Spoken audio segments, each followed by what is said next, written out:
நீங்கள் பலனடைவீர்கள் என்ற புத்தகத்திலிருந்து ஆவியானவர் பொறுமையுடன் காத்திருக்கிறார் என்ற தலைப்பின் கீழ் கேட்போம். இதோ வாசற்படியிலே நின்று தட்டுகிறேன். ஒருவன் என் சத்தத்தை கேட்டு கதவை திறந்தால் அவனிடத்தில் நான் பிரவேசித்து அவனோடே போஜனம் பண்ணுவேன், அவனும் என்னோடே போஜனம் பண்ணுவான். வெளிப்படுத்தல் 3:20. முதியோரிலிருந்து இளையவர் வரை அனைவருமே தேவனால் போதிக்கப்பட வேண்டும். சத்தியத்தை தெளிவாக புரிந்து கொள்வதற்கு நாம் மனிதனால் போதிக்கப்படலாம். ஆனால் ரட்சிக்கப்படும்படி சத்தியத்தை ஏற்றுக்கொள்வதற்கு தேவனால் மட்டுமே போதிக்க முடியும். அதாவது நித்திய ஜீவ வார்த்தைகளை நல்ல நேர்மையான இருதயங்களுக்குள் ஏற்றுக்கொள்வதை போன்றதாகும். கற்றுக்கொள்ளக்கூடிய ஒவ்வொரு உற்சாகமுள்ள ஆத்துமாவிற்கும் கற்றுக் கொடுக்க கர்த்தர் பொறுமையுடன் காத்து கொண்டு இருக்கிறார்.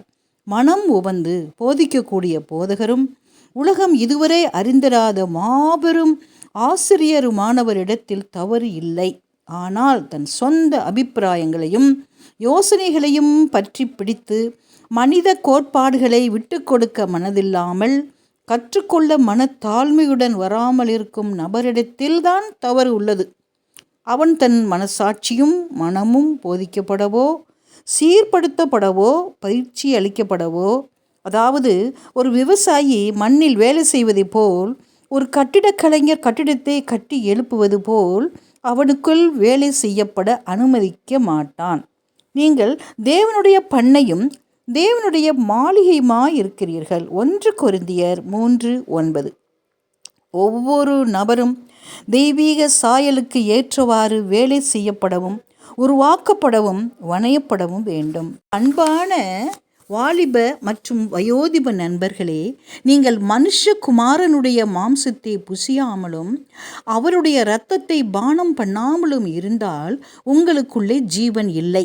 நீங்கள் கிறிஸ்துவின் வார்த்தையை உங்களின் ஆலோசனைக்காரனாக ஏற்றுக்கொள்ளாவிடில் அவரது ஞானம் அல்லது அவருடைய ஆவிக்குரிய வாழ்க்கையை நீங்கள் வெளிப்படுத்த மாட்டீர்கள் என்ற நித்தியமான சத்தியத்தை இயேசு சுவாமி உங்களுக்கு சொல்லுகிறார்.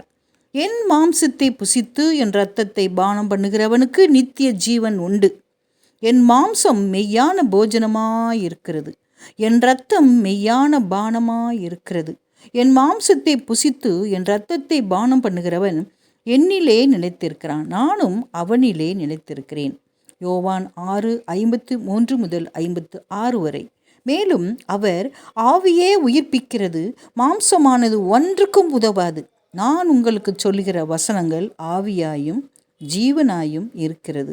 வசனம் 63 என்று வேத வாக்கியங்களை ஆராய்கிறவர்களும் அவற்றை புரிந்து கொள்ள மிக ஊக்கமாக தேடுகிறவர்களும் சத்தியத்தை நம்புவதன் மூலம் ஆவியானவருடைய பரிசுத்தமாகுதலை வெளிப்படுத்துவார்கள். ஏனென்றால் அவர்கள் தங்கள் இருதயத்திற்குள் சத்தியத்தை ஏற்றுக்கொண்டு அன்பு என்னும் ஆத்துமாவை சுத்திகரிக்கும் விசுவாசத்தின் கிரியைகளை வைத்திருப்பார்கள்.